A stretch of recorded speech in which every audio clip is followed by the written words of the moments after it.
appreciate getting the opportunity to join everyone today because I think the issues that they're raising up are so very, very important in terms of giving ourselves more direction and sense of where we need to go.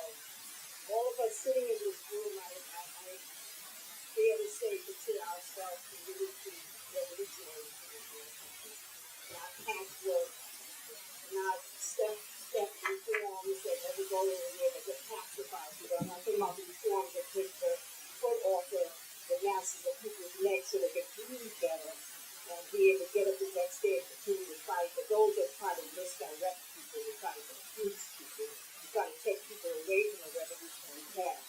So I think it's very important to take another look at Sister Harriet and other sisters who were involved in struggles, both in the African American movement, in the indigenous movement, in the Latin American movement, in the Vietnamese movement, Cuba, Venezuela, the African continent, and every liberation movement there.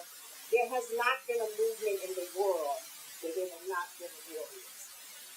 There has not been a movement in the world where women weren't able to stand up and use any means necessary to fight for their liberation and to take the shackles off of them that the oppressor had placed there, and also to oppose men who didn't have the courage to take the kind of stands that they needed to take, even simple stands like voting, much less picking up a weapon, much less not taking a bribe from the oppressor, much less not being a think and a spy for the oppressor, much less not betraying, liberation efforts to the oppressor. Besides those kind of traitors, they also stood up against anybody whose knees got real weak. And Harriet Tubman was one of those. If you thought you were going to start out with her on this road to freedom, and you got a certain way away from the plantation, and all of a sudden your knees got weak and your back got bent over, and you thought you were going to stop and go back and tell the master, you were only leaving one way. You were either going with her or you were not going anywhere. So these sisters, what I really like about some of the stuff that I'm beginning to read about her, and this is one piece that we're going to try to have, is called the Jailbreak Out of History, which puts her in the proper context. We hope to have copies of this to both give to young people at Boys and Girls High, but also to sell as a fundraiser, and we're going to get a pretty good deal from the person who publishes this to be able to do that. But one of the things that this book does is that it really puts her in a place where you understand the fact that we were and we are engaged in warfare. And that she was not just a nurse and a spy and a conductor in quotes, but she was a guerrilla warrior who went behind the enemy lines repeatedly to get other people to safe havens and to freedom. She freed herself, and if you go back and read, she started as a 7-year-old running away from a master who decided that she was going to put her, set the tone for how she was going to function in this woman's house by beating her on the very first day that she came, all across her face and her body and her back. And she ran away after that. She slept with pigs and fought with the baby pigs to try to survive. Eventually, she realized as a small child she had no place else to go, so she went back. Another time she stood up, and we talk about our youth, she stood up as a teenager and blocked the exit of the overseer to keep him from pursuing a man who was running away, who was a slave, so that he could not be beaten. She suffered a severe wound that carried through. That's when she got the wound in her head that caused her to have a series of defects and physical defects and going almost into a coma afterwards.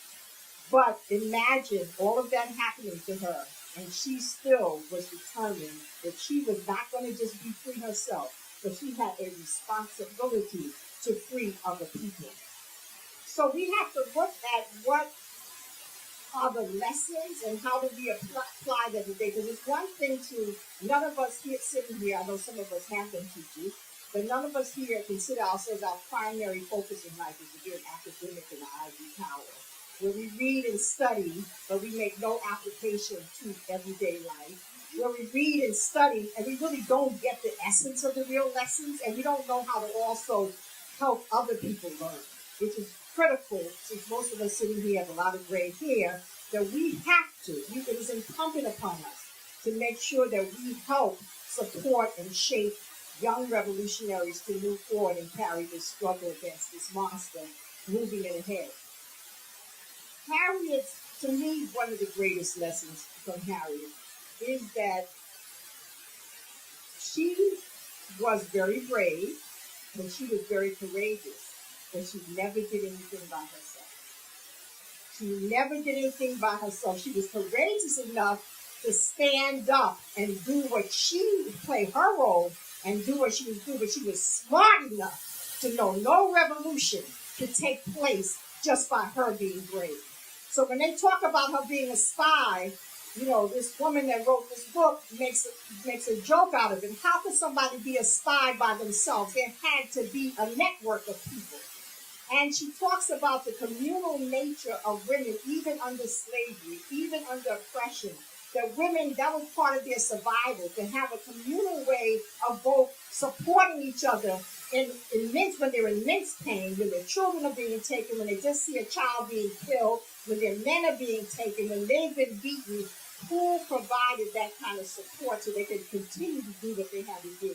It was a communal network of women. It was a communal network of spies. It was a communal network of guerrilla warriors.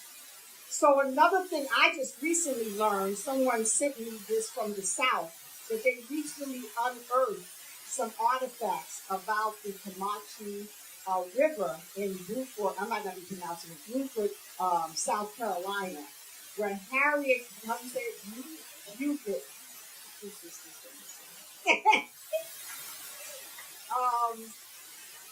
That documented the fact that Harriet was involved in freeing over 756 slaves from the major plantations in the area, and it was a clear military act. She did this in conjunction with the Union Army, but it was all organized, and they had a way to send a signal out to people to know that they should come to that river and that they were going to be free. So it was over seven. So that was a military operation. Why is it that the way Harriet has been characterized, the way Rosa Parks has been characterized, the way Ella Baker's strategic mind has been belittled and put under a rock, as well as Fannie Lou Hamer, as well as so many other people who are everyday people. That's what they came out of. Because what they try to do is say, oh yeah, well, we can't say those people didn't exist, but they were extraordinary. They weren't like everybody else. No, it's everyday people coming out of oppression, fighting for that together that makes a revolution. It is not one individual. It certainly ain't going to be one white man. It ain't going to be one black man. It ain't going to be one Asian man or one indigenous man. If he or she gets up and thinks they're going to do it by themselves, they're going to be in for a rude awakening. Because you have to have respect for the fact of who you're going up against. We're going up against a military operation. We must have something to counter that, and that can only be countered by the people's power. Organized, conscious, and strategic. Not just doing things by the seat of our pants, not just doing things without a plan. None of what Harriet ever did was without a plan. Never what Harriet did was without a systematic connection between people and organizations that would be able to help you from one step to the next. She couldn't have freed the people in the South just by going down there with one gun. She couldn't have done that. She couldn't have gotten them to safety just because she was a very powerful woman. She couldn't have done that. And if we look at each person, we could see that it takes a movement. So the question to us in 2013, 100 years after the sister made her transition, what is it that we are going to do? What lessons did we learn that we're going to truly implement and not just talk about? Who are we going to tactically and strategically work with and support to organize this movement? How do we determine that we're moving from one place to the other to actually carry out the building of this movement? If we don't begin to look at things that way, we will continue to stroke ourselves into a coma, and that doesn't build a movement. So we cannot be satisfied about what we did in the past. We cannot be satisfied with what we understand now. We cannot be satisfied with what we write and what we distribute and what we say at rallies. If it doesn't end the end result, even if it's 5 people, if everything we do results in more conscious activists, more committed people, understanding what their challenge is and committing themselves to take that challenge up and fight. That's how we have to, because if you look at what she did, she started out, yes, through oppression. You could learn that I hurt real bad when a man takes advantage of me. That doesn't automatically lead to you being a revolutionary. You know, you can work on a job and know you're being screwed, but that doesn't lead you to being an activist, revolutionary trade unionist or unionist and organizing your workplace. Some people just say, well, I don't like it here, let me go find another job. Instead of saying, I don't like it here, and I'm going to start talking to other people about not liking it here, and then we're going to talk about what we can do. If we don't know all of what we can do, we're going to find out. And that is, to me, that's one of the lessons for Harriet. Because you know, there were no organizing meetings or rallies on the plantation. So she had to seek that out. So when you find someone who is seeking out the answers to get rid of the oppression, that is an advanced worker. That is a budding revolutionary, because that person is constantly thinking, analyzing, trying to problem solve and figure out how to get out of something. What is our role? To provide information and say, this is how other people got out of it. This is what people are doing today. This is what people are doing across the country. This is what people did historically. Does this information inform you about what your actions are and what you can do? If we don't begin to talk more to people, and I know people are doing this, but we need to do it more, because our goal of talking to people is not just selling a paper and getting them to a program.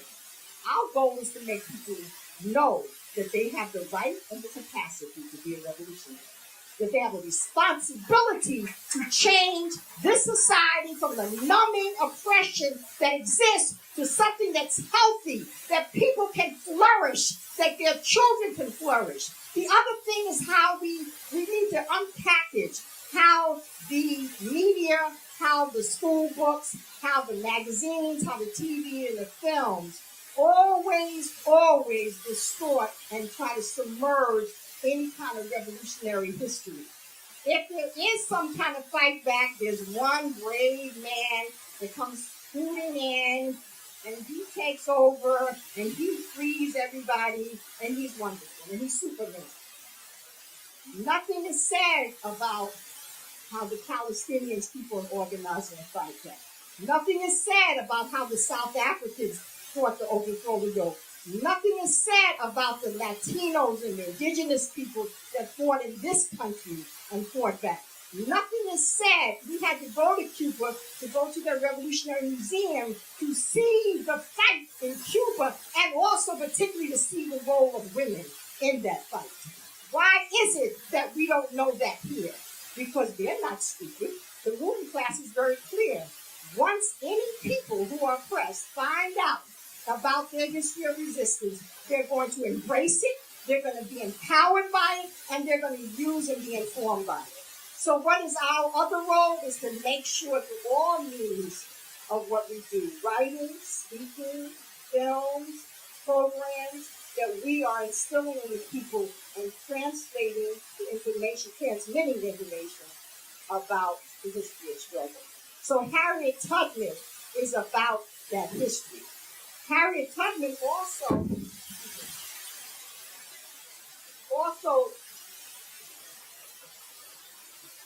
I know. Okay, now let me see.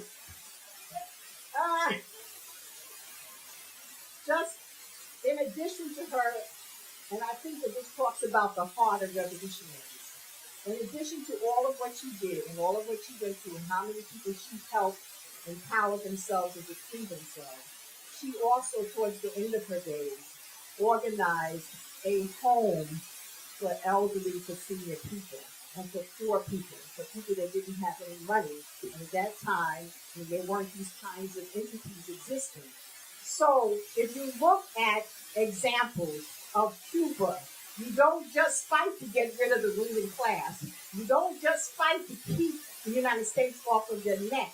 You also fight to build a society where you can train other people's children to be doctors, where you can have doctors that will go other places to help save people's lives, where you have healthy food, where everybody has a computer and books, where people have some place to live and flourish, and there's culture and music.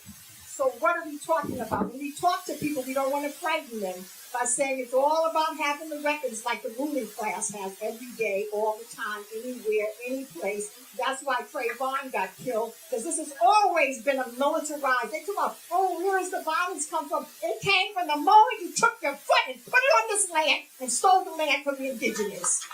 That's where it came from. So don't try to cover that up and act like everybody else is, violent except for you. So we have to make people understand that our goal is about peace. Our goal is about flourishing healthy lives. Our goal is about a flourishing, healthy nations that people live in. Our goal is about, like the brother said, all of us being able to respect and love and be and live next to each other in a healthy manner. Our goal is not to kill and to take other people's lands. Our goal is not to smash other people's culture. That is not our goal. And so when we talk to people about the advent, that in some possibility you got to be prepared to do whatever is necessary to save a nation of people that are oppressed. You have to do that. That might mean up to and including being a military operative like our sister Harriet Tubman.